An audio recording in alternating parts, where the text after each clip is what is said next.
Prosseguindo então o conteúdo do 8º ano, nós temos, ainda na página 142, diz assim: o reconhecimento externo e a guerra da Cisplatina. Esse reconhecimento externo é em referência à independência do Brasil. Independência do Brasil. Vamos lá. Foram grandes as dificuldades encontradas para o reconhecimento de nossa independência, especialmente devido à intransigência portuguesa. Não pensem vocês que os portugueses aceitaram a independência brasileira de forma tranquila, sem nenhum tipo de desgaste, sem nenhum tipo de conflito, não é? Não foi isso. Foi uma situação dura, ruim. Os portugueses queriam dinheiro, os brasileiros não queriam pagar esse dinheiro inicialmente, mas os brasileiros tiveram que fazer um empréstimo aos ingleses, pagar aos portugueses para que os portugueses reconhecessem o Brasil como independente. E aí sim, a coisa começou a fluir.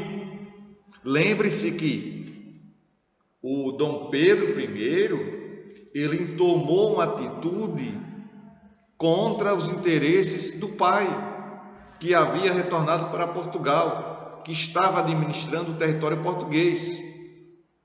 Dom João só vai falecer em 1826, em uma situação bem suspeita, não é? Depois de ter ingerido uma sopa. Há indícios que Dom João, o pai de Dom Pedro I, morreu envenenado. Até hoje se tem uma grande interrogação sobre quem foi o autor ou mandante desse envenenamento. O fato que hoje as pesquisas, os levantamentos que foram realizados descobriram isso, não é? Vamos lá. A intransigência de Portugal. Vamos conhecer aqui outros fatores. Outro fator de dificuldade foi a política das potências europeias que formavam a Santa Aliança, desfavorável à libertação das antigas colônias americanas. Somente quando dissolvidas as cortes portuguesas, Dom João VI voltou a ter poder absolutista. Puderam ser mantidos entendimentos que visavam reconhecer nossa emancipação. Essa emancipação significa o quê? Independência. Muito bem. Em 1824, os Estados Unidos, sob o governo do presidente James Monroe, reconheceram a independência do Brasil. O segundo país a reconhecer a independência do Brasil foi a Argentina. Somente 3 anos depois, em 1825, não é? Portugal reconheceu a nossa independência por meio do embaixador inglês Charles Stuart, no Rio de Janeiro. O Brasil, aquele que eu falei, se comprometeu a pagar 2 milhões de libras esterlinas como indenização a Portugal. A Inglaterra reconheceu a nossa independência em 1827, depois de ter condicionado o Brasil a renovar os tratados de 1810. Partindo agora para a página 143, vamos conhecer um outro conflito. Não é um outro conflito, só que agora nós conhecemos lá a Revolução Pernambucana, a Confederação do Equador e um outro conflito que foi, dessa vez, teve uma ligação e importância com relação à independência do Brasil, não é? Reconhecimento externo. Vamos lá. 143. Outro conflito interno decisivo no processo de reconhecimento externo da independência do Brasil foi a Guerra da Cisplatina. Em abril de 1825, desembarcaram em La Agraciada, na província da Cisplatina, que havia sido incorporada ao território brasileiro por Dom João VI, no período em que a família real estava no Brasil. Tropas comandadas por Antônio Lavarreda, que visavam a emancipação da província. Essas tropas logo tiveram reconhecimento da Argentina. Entre parênteses, havia o interesse em, após a separação do Brasil, anexar a Cisplatina ao território argentino, que admitiu a independência do Uruguai e aceitou a sua incorporação. A guerra se desenvolveu sem grandes acontecimentos. E os países prejudicados com o bloqueio, no caso a França e a Inglaterra, procuraram intermediar o fim da guerra e obter o reconhecimento pelo Brasil da independência do Uruguai. A Inglaterra, que tinha grande influência na região, mediou para que o Uruguai fosse livre tanto do Brasil quanto da Argentina. Voltando, Inglaterra, que tinha grande influência na região, mediou para que o Uruguai fosse livre tanto do Brasil quanto da Argentina, que isso aconteceu. Não é? O território uruguaio ficou sob a disputa de Brasil e Argentina, até que houve a decisão para que a província do Uruguai ganhasse a sua independência. Tá bom? Vamos aqui entender as situações mais precisas para a abdicação de Dom Pedro I. Dom Pedro I, pós a independência, ficou numa situação política de muito desgaste. Havia entrado em conflito com José Bonifácio, a sua esposa faleceu, os brasileiros gostavam muito dela, da imperatriz Leopoldina, e sabia-se também da vida que Dom Pedro levava, uma vida de puro desrespeito à sua esposa, com várias amantes. Ainda por cima, Dom Pedro era autoritário. A imprensa também começou não só a falar sobre a sua vida pessoal, passou também a mencionar sobre seu autoritarismo. E naquele período a imprensa brasileira, cada classe social praticamente tinha um jornal. Não imagine um jornal com várias páginas, com vários cadernos, não. Cada jornal tinha uma página única. E com o passar do tempo, esses jornais que tinham página única ou duas páginas começaram a criticar Dom Pedro I. Jornais dedicados, por exemplo, à classe média, aos profissionais liberais, à classe médica, aos advogados, aos fazendeiros. Praticamente várias classes sociais tinham o seu jornal. E criticavam muito Dom Pedro, muito. E a imagem dele ficou desgastada, muito desgastada. E ainda por cima, por outro lado, ele havia mandado sua filha mais velha, Maria da Glória, para Portugal, melhor dizendo, Maria da Glória, para Portugal para assumir o trono português, já que seu pai havia falecido em 1826. Por que ele fez isso? Mandou sua filha mais velha ocupar o trono.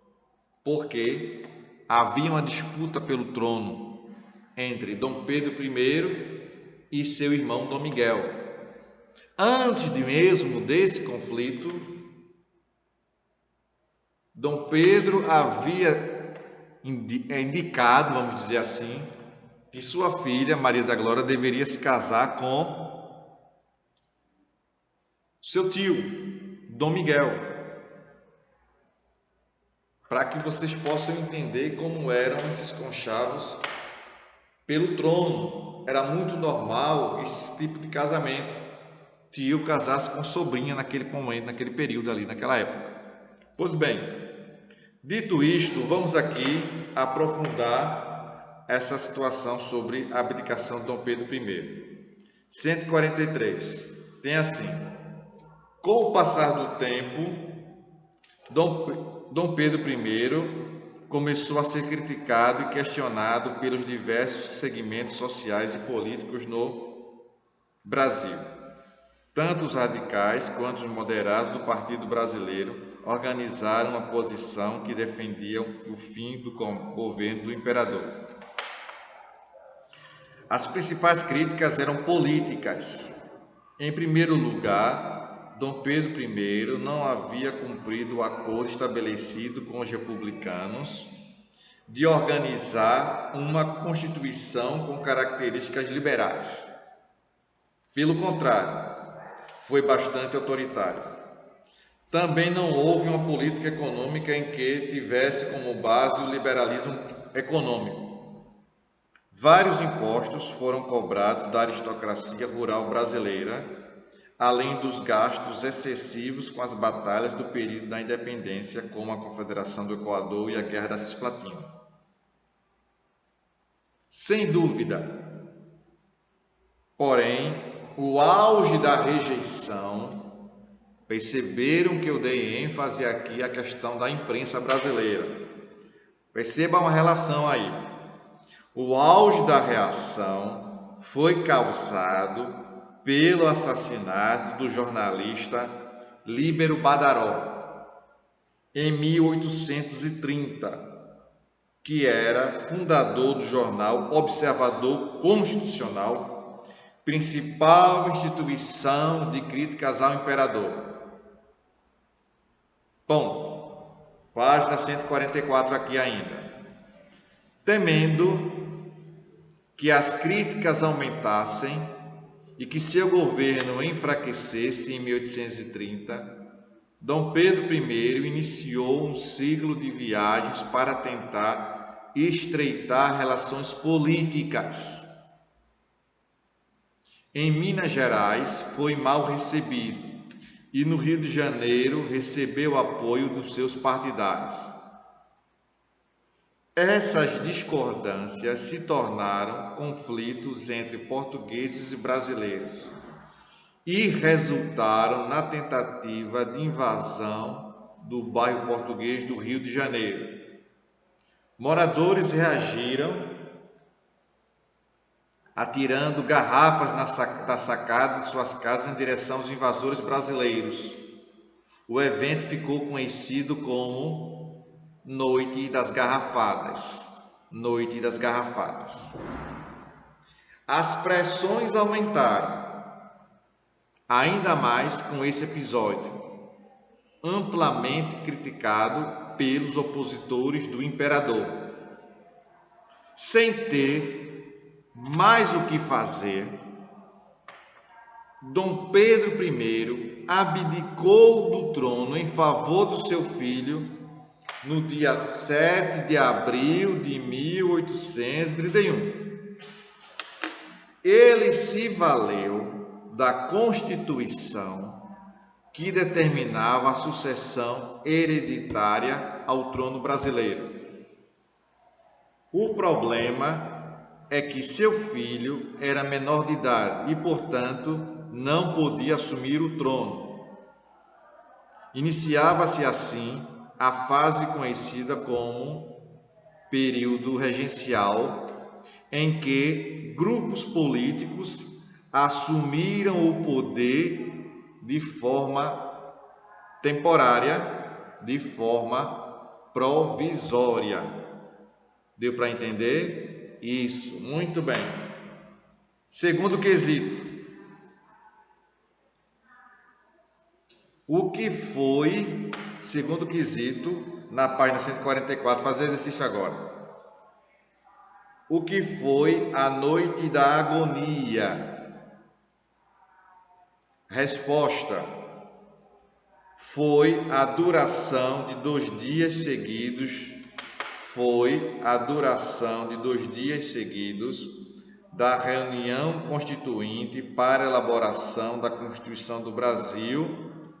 Esse processo se deu entre 11 e 12 de novembro de 1823, foi bastante conturbado, inclusive com a saída de José Bonifácio de Andrada do ministério. Na manhã do dia 12, perante o Congresso, compareceu o ministro do Império e leu o decreto de Dom Pedro I, que dissolvia o parlamento. Dom Pedro I dissolvia o parlamento. Tá bom, pessoal? Espero que vocês tenham compreendido o conteúdo, tenham absorvido. Estou parando por aqui. Um forte abraço. Tchau para vocês e até a próxima. Tchau, pessoal.